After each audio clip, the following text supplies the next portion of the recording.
Have you ever been stuck at a crossroads, wondering if you're choosing the right path? What if I mess up my life?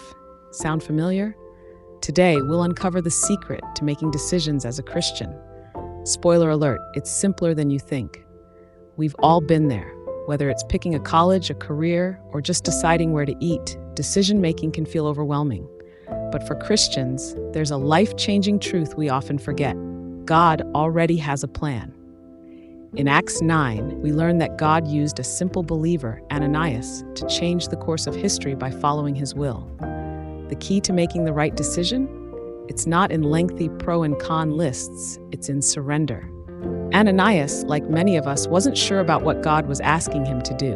Imagine being told to approach someone who was known for persecuting Christians. Ananias protested, just like we often do when faced with tough decisions. "But Lord, I've heard about this man." Yet, God's reply was simple: "Go, for Saul is my chosen instrument." Ananias obeyed, and because of his decision, Saul, later known as Paul, went on to change the world with the gospel. Imagine if Ananias had ignored God's call, but he didn't. He prayed, he trusted, and he walked right into the center of God's will. So how do we make decisions like Ananias? It starts with a simple prayer. Dear Lord, your will, your way. We may not hear an audible voice or see a vision, but as Christians, we have the Holy Spirit within us.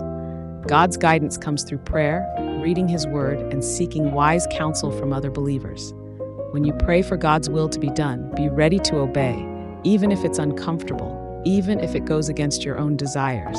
God's way is always better. Like Ananias, we need the courage to trust that God's plan is perfect, even when we can't see the full picture. Next time you're standing at a crossroads, remember this: the best place to stand is in the middle of God's will. So, try it. Pray, your will, your way, and see how God leads you. If you've experienced God's guidance or need prayer for a tough decision, share your story in the comments below. And if this message encouraged you, don't forget to like, subscribe, and hit the notification bell for more faith-filled content to help you walk in God's will. Until next time, trust in his plan and follow God's way.